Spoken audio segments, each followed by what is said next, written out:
अस्सलाम वालेकुम, क्या हाल है जी? ठीक हैं, खैरियत से हैं।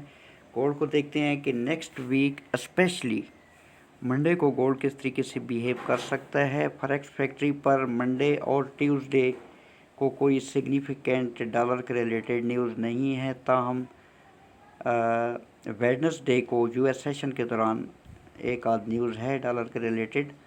और थर्सडे फ्राइडे ये क्रिटिकल डेज़ हैं गोल्ड के लिए। थर्सडे और फ्राइडे को डॉलर के रिलेटेड हाई इम्पैक्ट न्यूज़ जो हैं ये अवेलेबल हैं। तो करंट सिनेरियो में हम देखते हैं गोल्ड को कि गोल्ड का जो लो है वो 2277 का है, ये वाला, और जो हाई है वो 2450। ठीक है। अब करंट सिनेरियो में गोल्ड का सिनेरियो कुछ यूँ बन रहा है कि ओवरऑल अगर हम गोल्ड को देखें तो ये गोल्ड का एक सेल जोन है जो कि 2414 से लेकर 2360 के एरिया बनता है। ये सारे का सारा सेल जोन है।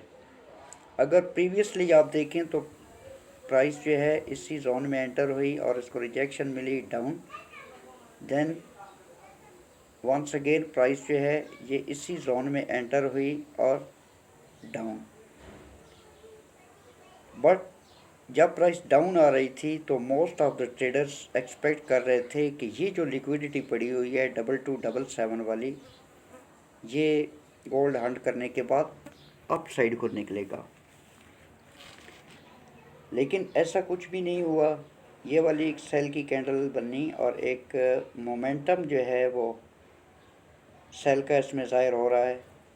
बट नेक्स्ट वीक प्राइस जो है ये अप साइड को गई, देन अप साइड को जाने के बाद इसी सेल जोन से, ये अगर आप देखें ना, इसी सेल जोन से इसको रिजेक्शन मिली और डाउन साइड को कैंडल क्लोज हुई। बट प्रीवियस वीक अगर आप देखें तो एक ये वाली प्राइस पहले डाउन आई, डाउन आने के बाद अप साइड को गई और अब ये जो वीक क्लोज हुआ है इस क्लोज में अगर आप देखें तो राउंड अबाउट इसी हाई को प्राइस ने स्वीप किया है। ठीक है। यहाँ पर लिक्विडिटी पड़ी थी जो कि गोल्ड ने स्वीप की और एक स्ट्रांगली बुलिश मोमेंटम कैंडल जो है ये वीकली क्लोज हुई। तो इस सिनेरियो में अगर ओवरऑल हम देखें तो ये वाला सारा का सारा 2414 या 15 से लेकर 2360 का ये जो एरिया है ये सारे का सारा सेल जोन है। इसको मैं आपको मार करके भी दिखाता हूँ कि ये वाला, इस एरिया की मैं बात कर रहा हूँ, ये वाला सारा का सारा प्रेजेंटली एक सेल जोन है, ये वाला। तो सेल जोन के अकॉर्डिंग अगर हम देखें तो प्राइस जो है ये अपने सेल जोन में एंटर हो चुकी है। यहाँ पर भी इसको रिजेक्शन मिली इस जोन को टैप करने के बाद, फिर इस जोन में एंटर होने के बाद रिजेक्शन बस प्रेजेंटली ये जो कैंडल है ये अभी इसी सेल जोन के अंदर है, इसको रिजेक्शन नहीं मिली बल्कि फुल बॉडी के साथ वीकली कैंडल जो है ये क्लोज हुई है। अब एक पॉसिबिलिटी है कि प्राइस अप साइड को जाए और 13-14 को अगर टैप करती है तो मे बी कि यहाँ से हमें कुछ सेल देखने को मिले। बहरकैफ इसको हम अब देखेंगे डे 1 टाइम फ्रेम पर, मज़ीद हमें इसकी जो पिक्चर है वहाँ पे नज़र आएगी। डे 1 टाइम फ्रेम के अकॉर्डिंग अगर हम देखें तो प्रेजेंटली कुछ ये सिनेरियो हमें बनता हुआ दिखाई देता है। सबसे पहले इससे पहली वीडियो में जो ये वाला एक जोन मैंने मार करके आपको दिखाया था और डिस्कस किया था, अगर आप गौर से देखें तो एक स्ट्रॉन्ग बुलिश कैंडल जो है इसने इस जोन को ब्रेक किया है और यहाँ पर जो लिक्विडिटी थी वो भी ग्रैब हो चुकी है। अब देखना ये है कि प्राइस जो है ये मज़ीद अप साइड को ये वाला एरिया नेक्स्ट वीक टेस्ट करती है, वट एवर क्या सिनेरियो बनता है। अगर डे के एतबार से भी आप देखें तो वेरी क्लियर आपको पता चलता है कि गोल्ड जो है इसी एरिए से डाउन साइड को रिजेक्ट होता हुआ दिखाई दे रहा है। ठीक है, ये देखें, high down high down high down, but कल एनएफपी न्यूज़ की वजह से प्राइस जो है ये अनएक्सपेक्टेडली अप साइड को गई। प्रेजेंटली वीकली और डेली टाइम फ्रेम से अगर हम देखें तो प्राइस अपने सेल जोन में एंटर हो चुकी है। और ये वाला जो एक रेक्टेंगल हमने मार्क किया हुआ था, इसका बुलिश ब्रेकआउट हुआ है अप साइड को, और ये रेंज जो है डे 1 टाइम फ्रेम पर जो गोल्ड रेंज कर रहा था वो रेंज ब्रेक हो चुकी है, इसलिए इसको अब हम कर देते हैं ख़त्म। अब हम इसको देखते हैं H4 टाइम फ्रेम पर कि H4 टाइम फ्रेम के अकॉर्डिंग हमें क्या स्ट्रक्चर बनता हुआ दिखाई दे रहा है। H4 टाइम फ्रेम के अकॉर्डिंग ये वाली ट्रेंड लाइन पहले भी मैंने आपको दिखाई थी। ये वाली ट्रेंड लाइन अप साइड को गोल्ड ने ब्रेक की, फिर इसका रीटेस्ट हुआ, देन प्राइस अप, और न्यूज़ के दौरान ऑलमोस्ट 2348 का लो लगाने के बाद प्राइस जो है ये अप साइड को गई।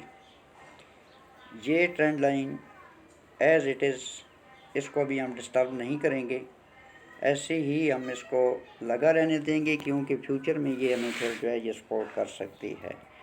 और अब ये वाली ट्रेंड लाइन जो कि लो टू हाई आपको दिखाई दे रही है, प्राइस ने एक दफ़ा यहाँ पर इसको रिस्पेक्ट किया, सेकंड टाइम यहाँ पर, एंड थर्ड टाइम पॉसिबल है कि इन एरियाज़ में यहाँ पर ये वाली जो ट्रेंड लाइन है रिस्पेक्ट हो सकती है। मैं एक्सपेक्ट कर रहा हूँ कि मंडे वाले दिन टेक्निकली अगर प्राइस डाउन साइड को आई तो डाउन साइड को ये वाला जो एरिया है यहाँ पर ये वाली ट्रेंड लाइन हमें रिस्पेक्ट होते हुए दिखाई दे सकती है। अब हम मज़ीद इसको डाउन साइड को देखते हैं H1 टाइम फ्रेम पर।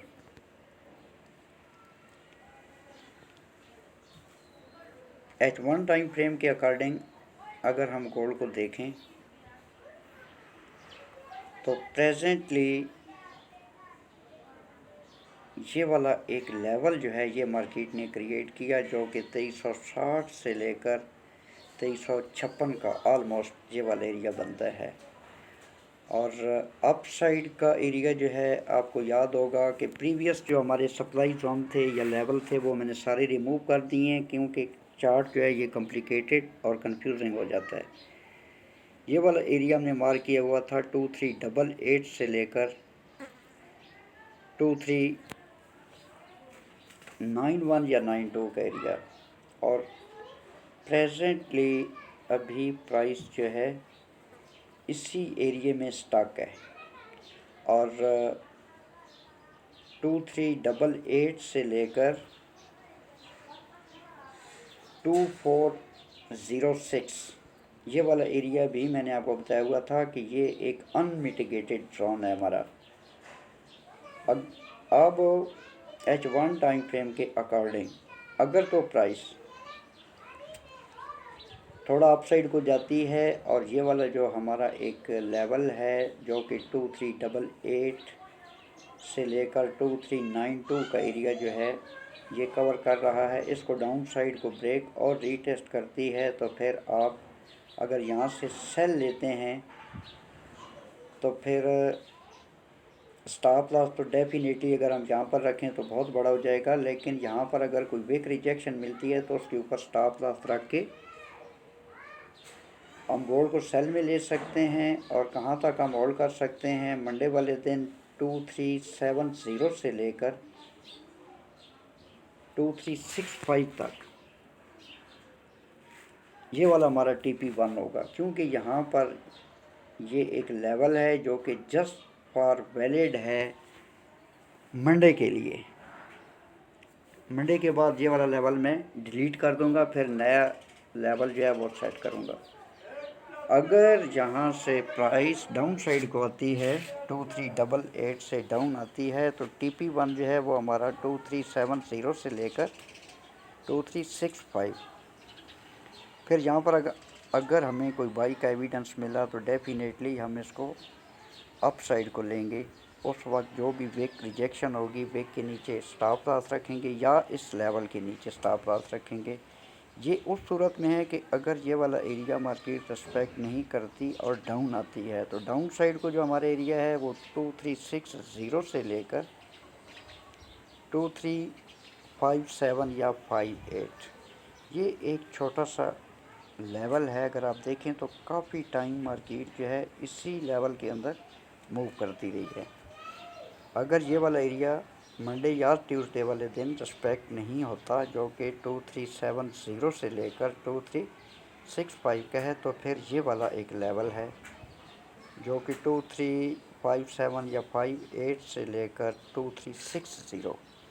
यहाँ पर अगर हमें कोई बाई का एविडेंस मिला तो डेफिनेटली फिर हम गोल्ड को यहाँ से बाई में लेंगे। और TP1 हमारा ये वाला जो हाई है ये वाला हो सकता है जो कि 2392-93 का लगा हुआ है।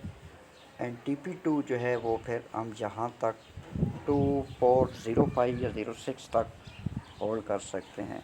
फर्दर अगर प्राइस अप साइड को जाती है, यानी कि वेडनेसडे, थर्सडे या फ्राइडे वाले दिन अप साइड को ही अपना मोमेंटम बरकरार रखती है, तो फिर 2414 से लेकर 2422 ये वाला एक लेवल जो है ये अप साइड को हमारा इन्वॉल्व हो जाएगा। यहाँ से इस लेवल से हम कंफर्मेशन के बाद गोल्ड में सेल प्लान करेंगे। एंड फर्दर अगर प्राइस अप साइड को जाती है तो फिर 2431-32 का एरिया है, और अगर ये भी प्राइस अप साइड को ही होल्ड रखती है तो फिर 2450 जो कि गोल्ड में ऑल टाइम हाई लगा हुआ है। डाउन साइड को अगर हम डिस्कस करें तो डाउन साइड में कुछ ये सिनेरियो बनता है कि अगर 2360 से 2357-58 का जो लेवल है ये डाउन साइड को प्राइस ब्रेक करती है, प्लस ये वाली जो ट्रेंड लाइन है इसको भी डाउन साइड को ब्रेक करती है और इस पर अगर सपोर्ट लेती है, या फिर नेक्स्ट जो हमारा लेवल है वो ये वाला है 2335 से लेकर 2339 या 38 आप कंसिडर करें।